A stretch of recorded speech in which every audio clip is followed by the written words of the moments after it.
How's it going, guys? My name is Cayden Fillers.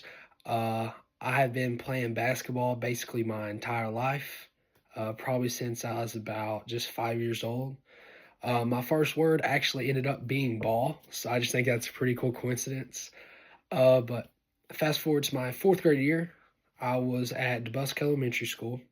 I was on the Pee Wee team, and throughout the season, we had a decent season. We was probably about fourth seed throughout the season, so not the top, but definitely not near the bottom.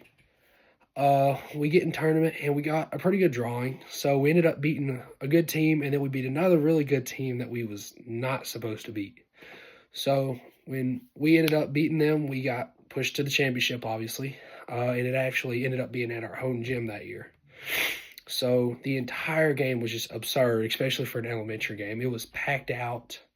It's not a huge gym anyways, but still, I thought it was pretty cool for an elementary game. We actually had three parents. One was my uncle. They got thrown out of the game, elementary school fourth grade basketball game, for they were fighting over a call. So I've always talked to him about that. It's pretty awesome. But an intense game throughout the entire time. It was tied up going into halftime. I think that was up by 2 to 4 points going through the fourth quarter.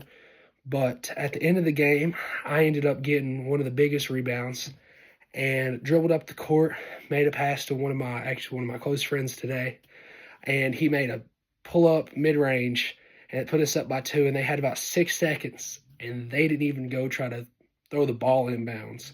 So I was just standing at the ball, just looking around. It was awesome. Buzzer went off. Everybody went crazy. We actually had a little student section. They actually ran on the court. It was just awesome. It was a great experience. And that's my story.